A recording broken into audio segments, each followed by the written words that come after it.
White collar ಟೆರರ್ಸ್ ಇವರು ಜೀವವನ್ನ ಉಳಿಸಬೇಕಾದಂತವರೇ ಜೀವವನ್ನ ತೆಗಿತಾ ಇದ್ದಾರೆ. ರಾಡಿಕಲೈಸ್ ಆಗಿ ಎಷ್ಟು ಮಟ್ಟಿಗೆ ದೊಡ್ಡ ಮಟ್ಟದ ಪ್ಲಾನ್ ಅನ್ನ ಮಾಡಿ ವಿಧ್ವಂಸಕ ಕೃತ್ಯಗಳಿಗೆ ಪ್ರಯತ್ನ ಮಾಡಲಾಗಿತ್ತು ಅನ್ನುವಂಥದ್ದು ನಿನ್ನೆ ಟ್ರಯಲ್ ಅಷ್ಟೇ. ದೆಹಲಿಯಲ್ಲಿ ಆಗಿರುವಂಥದ್ದು, ಮೊನ್ನೆ ರಾತ್ರಿ ನಡೆದಿರುವಂಥದ್ದು ಜಸ್ಟ್ ಟ್ರಯಲ್ ಅಷ್ಟೇ. ಈಗ ಆಲ್ರೆಡಿ 10 ಜನರನ್ನ ಅರೆಸ್ಟ್ ಮಾಡಲಾಗಿದೆ. ಅದರಲ್ಲಿ 6 ಜನ ಡಾಕ್ಟರ್ಸೇ ಇದ್ದಾರೆ. ಇನ್ನು ದೆಹಲಿಯಲ್ಲಿ ಕಾರ್ ಬಾಂಬ್ ಸ್ಫೋಟ ಪ್ರಕರಣಕ್ಕೆ ಸಂಬಂಧಪಟ್ಟಂತೆ ತನಿಖೆ ಅಂತೂ ತೀವ್ರವಾಗಿ ನಡೀತಾ ಇದೆ. ಎನ್ಐಎ ಆಫೀಸರ್ಸ್ ಸಾಕಷ್ಟು ತನಿಖೆಯನ್ನು ಮಾಡ್ತಾ ಇದ್ದಾರೆ. ಡಾಕ್ಟರ್ ಉಗ್ರನದ್ದು ಆತ್ಮಾಹುತಿ ದಾಳಿ ಅಂತ ದೃಢ ಆಗಿದೆ.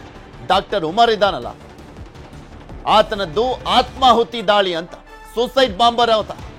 ವೈಟ್ ಕಾಲರ್ ಉಗ್ರರು ಒಬ್ಬೊಬ್ಬರಾಗಿ ಬಂಧನ ಆಗ್ತಾ ಇದ್ದಾರೆ. ನಿನ್ನೆ ಇನ್ನಿಬ್ಬರನ್ನ ಬಂಧಿಸಲಾಗಿದೆ. ಟೋಟಲಿ 10 ಜನರನ್ನ ಬಂಧಿಸಲಾಗಿರುವಂತ ಪ್ರಕರಣದಲ್ಲಿ ಉಗ್ರರನ್ನ, ಅದರಲ್ಲಿ 6 ಜನ, ಹತ್ತಿರ ಒಂದು 5ರಿಂದ 6 ಜನ ಡಾಕ್ಟರ್ಸೇ ಇದ್ದಾರೆ. ತಮ್ಮ ತಂಡದವರ ಬಂಧನದಿಂದ ಡಾಕ್ಟರ್ ಉಮರ್ ಆತಂಕಗೊಂಡಿದ್ದಂತೆ. ರೆಡ್ ಫೋರ್ಟ್ ಟಾರ್ಗೆಟ್ ಮಾಡಿದ್ದ ಡಾಕ್ಟರ್ ಉಮರ್ ಅನ್ನುವಂಥದ್ದು ಸದ್ಯಕ್ಕೆ ಬರ್ತಾ ಇರುವಂತ ಮಾಹಿತಿ. ತನಿಖೆಯ ಸಂದರ್ಭದಲ್ಲಿ ಪ್ರಾಥಮಿಕ ಮಾಹಿತಿ ಇದು. ಕಾರ್ನಲ್ಲಿ ಸ್ಫೋಟಕ ತುಂಬಿ ಜನ ಸೇರೋದನ್ನ ಕಾಯ್ತಾ ಇದ್ದಂತೆ. ಒಂದ್ ಕಡೆ ಮೆಟ್ರೋ ಸ್ಟೇಷನ್ ಮತ್ತು ಒಂದ್ ಕಡೆ ಫುಡ್ ಕೋರ್ಟ್. ಸಂಜೆ ವೇಳೆ ಸಾವಿರಾರು ಜನ ಸೇರುವಂತ ಜಂಕ್ಷನ್ ಅದು. ದೊಡ್ಡ ಸಂಖ್ಯೆಯಲ್ಲಿ ಜನ ಸೇರ್ತಾರಂತೆ ಅಲ್ಲಿ. ಅದರಲ್ಲೂ ಮೆಟ್ರೋ ಸ್ಟೇಷನ್ ಬಳಿ ಬೇರೆ ಅದು. ಫುಡ್ ಕೋರ್ಟ್ ಕೂಡ ಇದೆಯಂತೆ. ಮೆಟ್ರೋ ಸ್ಟೇಷನ್ಗೆ ಟೈಮಿಂಗ್ಸ್ ಎಂತದ್ದು 6:52 ಅದು ಸಂಜೆ. ಆ ಸಂದರ್ಭದಲ್ಲಿ ಎಲ್ಲ ಆಫೀಸ್ ಎಲ್ಲ ಬಿಟ್ಟಿರುತ್ತೆ. ಈ ಟೈಮ್ನಲ್ಲಿ ಎಲ್ಲ ಮನೆಗೆ ಹೊರಟಿರ್ತಾರೆ. ದೊಡ್ಡ ಸಂಖ್ಯೆಯಲ್ಲಿ ಜನ ಸೇರ್ತಾ ಇರ್ತಾರೆ. ಇದೇ ಟೈಮ್ನ ಲೆಕ್ಕ ಹಾಕೊಂಡೆ ಬ್ಲಾಸ್ಟ್ ಮಾಡಲಾಗಿದೆ. ಸಿಗ್ನಲ್ನಲ್ಲಿ ಆತ್ಮಾಹುತಿ ದಾಳಿಯನ್ನ ಮಾಡಿದ್ದ ಡಾಕ್ಟರ್ ಉಮರ್. ಅದೇನ್ ಸುಮ್ಮನೆ ಬ್ಲಾಸ್ಟ್ ಆಗಿರುವಂತದ್ದಲ್ಲ, ಉಗ್ರ ಕೃತ್ಯ ಅನ್ನುವಂಥದ್ದು ಈಗ ಆಲ್ರೆಡಿ ಅಧಿಕೃತ ಆಗಿದೆ. ವೈಟ್ ಕಾಲರ್ ಉಗ್ರರು ಇವರೆಲ್ಲ ವೈದ್ಯರಾಗಿದ್ಕೊಂಡು ಜೀವ ತೆಗಿತಾ ಇದ್ದಾರೆ. ಆ ವೃತ್ತಿಗೆ ಅವಮಾನ, ಅದು ತಲೆ ತಗ್ಗಿಸುವಂತ ವಿಚಾರ ಇದು. ಹೇಗೆಲ್ಲ ಪ್ಲಾನ್ ಮಾಡಲಾಗಿತ್ತು ಅನ್ನುವಂಥದ್ದು ಇನ್ನಷ್ಟು ಮಾಹಿತಿ ಸಿಗಬೇಕಾಗಿದೆ. ಬಿಕಾಸ್ ಫರೀದಾಬಾದ್ನಲ್ಲಿ 2 ಡಾಕ್ಟರ್ಸ್ನ ಅರೆಸ್ಟ್ ಮಾಡಲಾಗಿತ್ತು. ಗುಜರಾತ್ನಲ್ಲಿ ಒಬ್ಬ ಡಾಕ್ಟರ್ನ ಅರೆಸ್ಟ್ ಮಾಡಲಾಗಿತ್ತು. ಅವರನ್ನ ಅರೆಸ್ಟ್ ಮಾಡಿದಂತ ಸಂದರ್ಭದಲ್ಲಿ ತೀವ್ರವಾಗಿ ವಿಚಾರಣೆ ಮಾಡಲಾಗ್ತಾ ಇತ್ತು. ಫರೀದಾಬಾದ್ನಿಂದ ಈ ಡಾಕ್ಟರ್ ಉಮರ್ ಅನ್ನೋನು ತಪ್ಪಿಸ್ಕೊಂಡು ಬಂದಿರ್ತಾನೆ. ಹರಿಯಾಣದ ಫರೀದಾಬಾದ್ ತಪ್ಪಿಸ್ಕೊಂಡು ಬಂದು ಕಾರಲ್ಲಿ ಈ ಒಂದು ಸ್ಫೋಟಕಗಳನ್ನ ತುಂಬಿಕೊಂಡು ಬಂದಿದ್ದ, ಅಮೋನಿಯಂ ನೈಟ್ರೇಟ್ ಅನ್ನ. ಅದಾದ್ಮೇಲೆ ಕಾದ್ಕೊಂಡು ಬ್ಲಾಸ್ಟ್ ಮಾಡಿರುವಂಥದ್ದು I-20 ಕಾರ್ನಲ್ಲಿ. ಆತ ಕಂಪ್ಲೀಟ್ ದೆಹಲಿಯಲ್ಲೆಲ್ಲ ಓಡಾಡುವಂತ ಸಂದರ್ಭದಲ್ಲಿ ಮಾಸ್ಕ್ ಹಾಕೊಂಡೇ ಓಡಾಡಿದ್ದಾನೆ. ಎಲ್ಲೂ ಆತನೇ ಡಾಕ್ಟರ್ ಉಮರ್ ಅಂತಾನೆ ಗೊತ್ತಾಗಬಾರ್ದು ಅಂತ 3 ಅವರ್ ಪಾರ್ಕಿಂಗ್ ಎಲ್ಲ ಮಾಡಿದ್ದ. ಇನ್ನು ದೆಹಲಿಯಲ್ಲಿ ಕಾರು ಸ್ಫೋಟಕ್ಕೆ 13 ಮಂದಿ ಸಾವನ್ನಪ್ಪಿರುವಂಥದ್ದು. ಟೋಟಲಿ ಈ ಸ್ಫೋಟದಲ್ಲಿ 13 ಮಂದಿ ಸಾವನ್ನಪ್ಪಿದ್ದಾರೆ. ಉಗ್ರರಿಗೆ ಎಚ್ಚರಿಕೆಯನ್ನ ಕೊಟ್ಟಿದ್ದಾರೆ ಪ್ರಧಾನಮಂತ್ರಿ ನರೇಂದ್ರ ಮೋದಿ ಅವರು. ಈ ತರದ ಎಚ್ಚರಿಕೆ 100 ಆಗಿದ್ದಾವೆ. ಆ 100 ಎಚ್ಚರಿಕೆಯ ನಡುವೆನೂ ಕೂಡ ಈ ಪ್ರಾಕ್ಸಿ ವಾರ್ಗಳು ಆಗ್ತಾ ಇದ್ದಾವೆ. ಇಂದು ಮೋದಿ ನೇತೃತ್ವದಲ್ಲಿ ಭದ್ರತಾ ಸಮಿತಿ ಸಭೆ ನಡೀತಾ ಇದೆ. ರಕ್ಷಣಾ ಸಚಿವ ರಾಜನಾಥ್ ಸಿಂಗ್, ಗೃಹ ಸಚಿವ ಅಮಿತ್ ಶಾ ಅವರ ಜೊತೆ ನರೇಂದ್ರ ಮೋದಿ ಅವರು ಚರ್ಚೆಯನ್ನ ಮಾಡಲಿದ್ದಾರೆ. ಸಹಜ, ಯಾವುದೇ ಒಂದು ಬಾಂಬ್ ಬ್ಲಾಸ್ಟ್ ಆದಂತ ಸಂದರ್ಭದಲ್ಲಿ ಅದೊಂದು ಹೈ ಪವರ್ ಮೀಟಿಂಗ್ ಅಂತ ಇರುತ್ತೆ, ಅದನ್ನು ಮಾಡ್ತಾ ಇದ್ದಾರೆ. 3 ಸೇನಾ ಪಡೆಗಳ ಮುಖ್ಯಸ್ಥರ ಜೊತೆಯೂ ಕೂಡ ಮೀಟಿಂಗ್ ಅಂತೆ. ಉಗ್ರರ ಸದೆ ಬಡಿಲಿಕ್ಕೆ ಮೋದಿ ರಣತಂತ್ರ ಅಂತೆ. ಇವತ್ತು ಮೀಟಿಂಗ್ ಅನ್ನ ಮಾಡಿ ಆಪರೇಷನ್ ಸಿಂಧೂರನ ಕದನ ವಿರಾಮ ಅಂತ ನಿಲ್ಲಿಸ್ಬಿಟ್ರು. ಅವ್ರು ಕೇಳ್ಕೊಂಡ್ರು ಅಂತ ಮಾಡಿದ್ದೆ 2-3 ದಿನ. ಅವಾಗಲೇ ಸಾಕಷ್ಟು ಆಕ್ರೋಶ ಇತ್ತು ದೇಶದಾದ್ಯಂತ ಜನರಲ್ಲಿ, ಯಾಕೆ ಇಷ್ಟು ಬೇಗ ಬಿಟ್ಬಿಟ್ರಿ ಅಂತ. ಇಲ್ಲ, ಆಪರೇಷನ್ ಸಿಂಧೂರ ಮುಗಿಸಿಲ್ಲ, ಇನ್ನೂ ಮಾಡ್ತಾ ಇದೀವಿ, ಇನ್ನೂ ಕಂಟಿನ್ಯೂ ಆಗುತ್ತೆ ಅನ್ನುವಂತ ರೀತಿಯಲ್ಲಿ ಮಾತನಾಡಿದ್ರು. ಅದೇ ಸಂದರ್ಭದಲ್ಲಿ ಅವ್ರು ಹೇಳ್ತಾ ಇದ್ದಿದ್ದು, any act of terrorism will be treated as A act of war ಅಂತ. ಅದೇನ್ ಮಾಡ್ತಾರೆ ನೋಡ್ಬೇಕು. ಇದೆಲ್ಲದ್ರ ಬಗ್ಗೆ ಇನ್ನಷ್ಟು ಮಾಹಿತಿಯನ್ನ ಕೊಡ್ತಾ ಹೋಗ್ತಾರೆ ನಮ್ಮ ನ್ಯೂಸ್ ಎಡಿಟರ್ ಆಗಿರುವಂತ ಡಾಕ್ಟರ್ ರಮೇಶ್ ಕುಮಾರ್ ಜೋಲ್ದಾಳ್ ನಮ್ಮ ಜೊತೆ ನೇರ ಸಂಪರ್ಕದಲ್ಲಿ ಜಾಯ್ನ್ ಆಗಿದ್ದಾರೆ. ರಮೇಶ್, ನೋಡ್ತಾ ಇದ್ವಿ ಯಾವ್ಯಾವ ರೀತಿಯಾಗೆಲ್ಲ ಪ್ಲಾನ್ ಮಾಡಲಾಗಿತ್ತು, ಏನಾಯ್ತು ಅನ್ನುವಂಥದ್ರ ಬಗ್ಗೆ ಏನೇನೆಲ್ಲ ಅಪ್ಡೇಟೆಡ್ ಮಾಹಿತಿಗಳು ಸಿಗ್ತಾ ಇದೆ ಈ ವೈಟ್ ಕಾಲರ್ ಟೆರರಿಸ್ಟ್ ಬಗ್ಗೆ? ಪೃಥ್ವಿ, ಡೆಲ್ಲಿಲಿ ಬ್ಲಾಸ್ಟ್ ಆಗಿರೋದು ನೋಡ್ತಾ ಇದ್ರೆ ಕೇವಲ ಡೆಲ್ಲಿ ಅಷ್ಟೇ ಅಲ್ಲ, ಉತ್ತರ ಪ್ರದೇಶ, ಹರಿಯಾಣ, ಗುಜರಾತ್ ಮತ್ತು ಜಮ್ಮು ಕಾಶ್ಮೀರದ ಕೆಲವು ಭಾಗಗಳು, ಅಂದರೆ ಎಲ್ಲೆಲ್ಲಿ ಇವರು ಓಡಾಡಿದ್ದಾರೆ ಆ ಎಲ್ಲ ಪ್ರದೇಶಗಳನ್ನ ಟಾರ್ಗೆಟ್ ಮಾಡಿದ್ರು, ರೇಖೆ ಮಾಡಿದ್ರು ಅನ್ನೋದು ಮೇಲ್ನೋಟಕ್ಕೆ ಗೊತ್ತಾಗ್ತಾ ಇದೆ. ಸೊ ಡೆಲ್ಲಿಲಾಗಿದ್ದ ಬ್ಲಾಸ್ಟ್ ನೋಡೋದಾದ್ರೆ ಮೊದಲು ಎಲ್ಲಿಂದ ಹೊರಟ ಉಮರ್, ಹೇಗೆ ಬಂದ ಅನ್ನೋದನ್ನ ನಾನು ಚಿಕ್ಕದಾಗಿ ಹೇಳ್ತಾ ಹೋಗ್ತೀನಿ. ಅವನು ಬೆಳಗ್ಗೆ 7 ಗಂಟೆಗೆ ಫರೀದಾಬಾದಿಂದ ಕಾರ್ ತಗೊಂಡು I-20 ಕಾರ್ನ ಹೊರಡ್ತಾನೆ. 8:15 ಸುಮಾರಿಗೆ ಅವನು ಡೆಲ್ಲಿಗೆ ಎಂಟ್ರಿ ಆಗ್ತಾನೆ. 8:15 ಅವನು 3 ಗಂಟೆ 12 ನಿಮಿಷದವರೆಗೂ ಪ್ರಮುಖ ಸ್ಥಳಗಳು ಏನಿದೆ, ಕನಾಟ್ ಪ್ಲೇಸ್ ಇರ್ಬೋದು, ಮಯೂರ್ ವಿಹಾರ್ ಇರ್ಬೋದು, ಎಲ್ಲ ಪ್ಲೇಸ್ಗಳಲ್ಲೂ ಆತ ಓಡಾಡ್ತಾನೆ. ಅಂದರೆ ಅವನಿಗೆ ಹಿಂದೆ ಯಾರೋ ಒಬ್ರು ಡೈರೆಕ್ಷನ್ ಕೊಡ್ತಾ ಇದ್ರು. ಅಂದರೆ ಬಹುದೊಡ್ಡ ದಾಳಿಗೆ ಸಂಚು ರೂಪಿಸಿದ್ರು. ಅವ್ರ ಟಾರ್ಗೆಟೇ ಏನು ರೆಡ್ ಫೋರ್ಟ್ ಹತ್ರ ಏನಾಗಿದೆ ಅದು ಆಕಸ್ಮಿಕ ಸ್ಫೋಟ. ಅದು ಟಾರ್ಗೆಟ್ ತುಂಬ ಜನ ನಿಬಿಡ ಪ್ರದೇಶ, ಅಂದರೆ 100 ಜನರನ್ನ ಟಾರ್ಗೆಟ್ ಮಾಡಿ ಆ ಥರದ ಪ್ರದೇಶಗಳನ್ನ ಟಾರ್ಗೆಟ್ ಮಾಡಿದ್ರಾ ಅಂತಕ್ಕಂಥ ಡೌಟ್ ಬರ್ತದೆ. ಯಾಕೆಂದರೆ ಸುಮಾರು 3 ಗಂಟೆಗಳ ಕಾಲ ಅವನು ರೆಡ್ ಫೋರ್ಟ್ ಹತ್ರ ಕಾರ್ ನಿಲ್ಲಿಸ್ತಾನೆ. ರೆಡ್ ಫೋರ್ಟ್ ಅಂದರೆ ಮೊದಲೇ ಟೂರಿಸ್ಟ್ ಪ್ಲೇಸು ಡೆಲ್ಲಿಲಿ.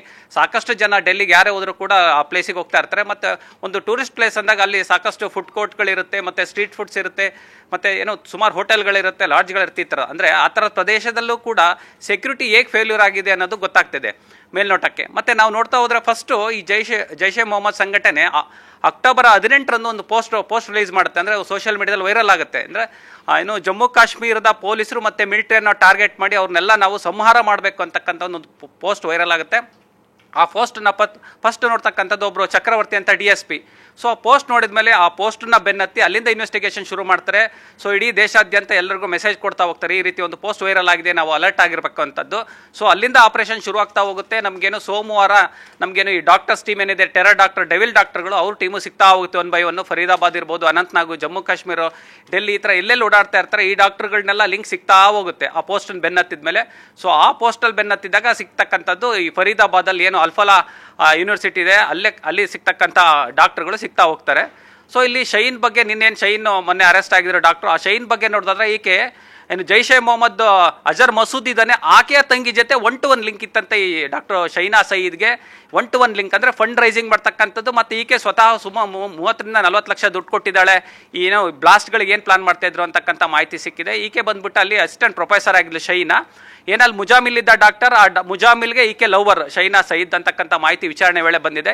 ಮುಜಾಮಿಲ್ ಯಾವಾಗ ಅರೆಸ್ಟ್ ಆದ, ಶೈನಾಗ್ ಗೊತ್ತಾಯಿತು. ಶೈನಾ ಕಾರಲ್ಲಿ ಒಂದು AK-47 ಗನ್ ಇತ್ತಂತೆ. ಆ AK-47 ಗನ್ ಆಕೆ ಯೂನಿವರ್ಸಿಟಿಯಿಂದ ಕಾರ್ ತಗೊಂಡೋಗಿ ಆ ಯೂನಿವರ್ಸಿಟಿ ಇರತಕ್ಕಂಥ ಒಂದು ತಿಪ್ಪೆಗೆ AK-47 ಗನ್ ಎಸ್ತಿದ್ಲು ಅಂತಕ್ಕಂಥ ಮಾಹಿತಿ ಕೂಡ ಏನು NIA ವಿಚಾರಣೆ ವೇಳೆ ಬಯಲಾಗಿರ್ತಕ್ಕಂಥದ್ದು. ಪೃಥ್ವಿ, ಬಹುಮುಖ್ಯವಾಗಿ ಇಲ್ಲಿ ನೋಡ್ತಾ ಹೋದರೆ ನಾವು ಸಾಕಷ್ಟು ಸಂಚುಗಳು ಹೇಗೆ ಫೇಲ್ಯೂರ್ ಆಗ್ತಾ ಇದೆ ಅಂದರೆ ಸೆಕ್ಯೂರಿಟಿ ಫೇಲ್ಯೂರ್ ಮೇಲ್ನೋಟಕ್ಕೆ ಎದ್ದು ಕಾಣಿಸ್ತಾ ಇದೆ.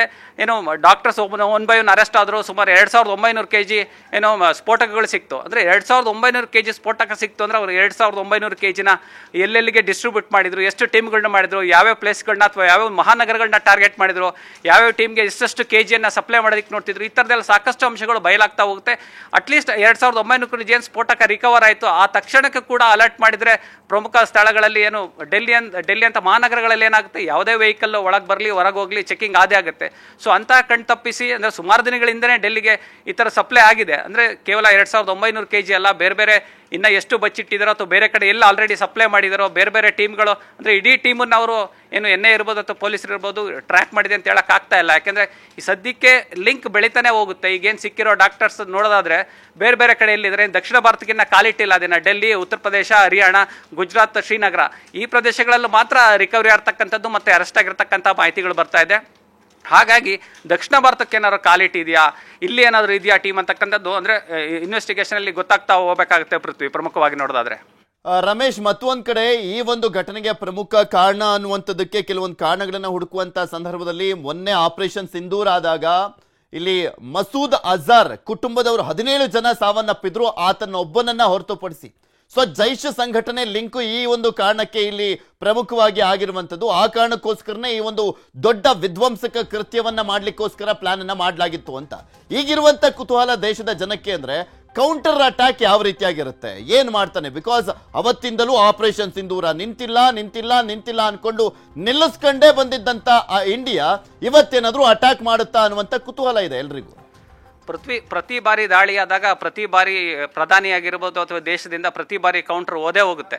ಸೊ ಸಿಂಧೂರ್ ಅಟ್ಯಾಕ್ ಆದ ಪುಲ್ವಾಮಾ ಅಟ್ಯಾಕ್ ಆದಾಗಲೂ ಕೂಡ ಅಷ್ಟೇ ನಾವು ಪ್ರತೀಕಾರ ತೀರಿಸ್ಕೊಳ್ತೀವಿ ಅಂತೀವಿ, ಅಟ್ಯಾಕ್ ಆಗ್ತಾ ಇರುತ್ತೆ ಮತ್ತು ಈ ಕಡೆಯಿಂದ ಆಗ್ತಾ ಇರುತ್ತೆ. ಆದರೆ ಇದು ಅಂತ್ಯ ಯಾವಾಗ, ಈ ಅಂತ್ಯ ಅನ್ನೋದಕ್ಕೆ ಉತ್ತರನೇ ಇಲ್ಲ ಅಂತ ಅನಿಸುತ್ತೆ. ಹಾಗಾಗಿ ಈ ಮಸೂದ್ ಅಜರ್ ಏನಿದ್ದಾನೆ ಅವ್ರ ಟೀಮ್ನ ಅರೆಸ್ಟ್ ಮಾಡಿದಾಗ ಇಲ್ಲಿ ಏನು ಟಾರ್ಗೆಟ್ ಮಾಡಿದಾಗ ಇಲ್ಲಿ ಯಾವ ರೀತಿ ಆಕ್ಟಿವ್ ಮಾಡ್ತಾರೆ ಅನ್ನೋದು ಮೇಲ್ನೋಟಕ್ಕೆ ಗೊತ್ತಾಗುತ್ತೆ. ಆಮೇಲೆ ನಾನು ಹೇಳ್ತಾ ಇದ್ದಾಗಲೇ ಡಾಕ್ಟರ್ಗಳೆಲ್ಲ 2017ರಲ್ಲಿ ಇವರು MBBS ಮುಗಿಸಿ ಅಲ್ಲಿಂದ ಆಕ್ಟಿವ್ ಆಗಿರ್ತಕ್ಕಂಥವ್ರು.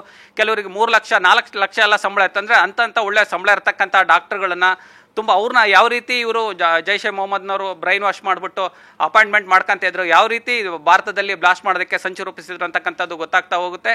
ಆಮೇಲೆ ಮೇಲ್ನೋಟಕ್ಕೆ ನೋಡೋದಾದ್ರೆ ನೀವು ಏನಿದ್ಲು ಶೈನಾ ಈಕೆ ಮಹಿಳಾ ವಿಂಗ್ ಏನಿತ್ತು ಆ ವಿಂಗಿನ ಮುಖ್ಯಸ್ಥೆ ಆಗಿರ್ತಾಳೆ. ಇಲ್ಲಿ ಭಾರತದಲ್ಲಿ ಏನು ತುಂಬ ಚುರುಕಾಗಿರ್ತಕ್ಕಂಥ ಹುಡುಗಿರನ್ನ ಸೆಲೆಕ್ಟ್ ಮಾಡ್ತಕ್ಕಂಥದ್ದು, ಅವ್ರನ್ನ ಬ್ರೈನ್ ವಾಶ್ ಮಾಡ್ತಕ್ಕಂಥದ್ದು, ಅವ್ರಿಗೆ ಟ್ರೈನ್ ಅಪ್ ಮಾಡ್ತಕ್ಕಂಥದ್ದು, ಮತ್ತು ಅವ್ರನ್ನ ಕೆಲವು ಇರ್ತಕ್ಕಂಥವ್ರನ್ನೇನೋ ಫಂಡ್ ರೈಸಿಂಗ್ ಮಾಡೋದಕ್ಕೆ ಯಾವ ರೀತಿ ಯೂಸ್ ಮಾಡ್ಕೋಬೇಕು ಅಂತಕ್ಕಂಥದ್ದು ಕೇವಲ ಡಾಕ್ಟರ್ಗಳನ್ನಲ್ಲೇ ಅಷ್ಟೇ, ಯಾಕೆಂದರೆ ಟೆಕ್ನಿಕಲಿ ತುಂಬ ಎಕ್ಸ್ಪರ್ಟ್ ಇರೋರು ಬೇಕಾಗುತ್ತೆ. ಈ ಬಾಂಬ್ ಮೇಕಿಂಗ್ ಇರ್ಬೋದು, ಅದ್ರ ಬಗ್ಗೆ ಎಲ್ಲ ಟ್ರೈನ್ ಅಪ್ ಆಗಿರೋರು, ಸ್ವಲ್ಪ ತಿಳ್ಕೊಂಡಿರೋರು ಕೆಮಿಕಲ್ಸ್ ಬಗ್ಗೆ ಎಲ್ಲ. ಹಾಗಾಗಿ ಕೆಲವೊಂದಿಷ್ಟು ಇಂಜಿನಿಯರ್ಗಳನ್ನೂ ಕೂಡ ಇವರು ಏನೋ ಟೇಕ್ ಓವರ್ ಮಾಡಿಬಿಟ್ಟು ಅವ್ರ ಮೂಲಕ ಒಂದಿಷ್ಟು ಏನೋ ಪ್ಲಾನ್ ಮಾಡಿದ್ರು ಅಂತಕ್ಕಂಥದ್ದು NIA ತನಿಖೆ ವೇಳೆ ಗೊತ್ತಾಗ್ತಿದೆ. ಪೃಥ್ವಿ, ಓಕೆ, ನೋಡೋಣ ಏನೇನಾಗುತ್ತೆ ಅಂತ. ರಮೇಶ್, ಧನ್ಯವಾದ ನಿಮ್ಮೆಲ್ಲ ಮಾಹಿತಿಗಾಗಿ.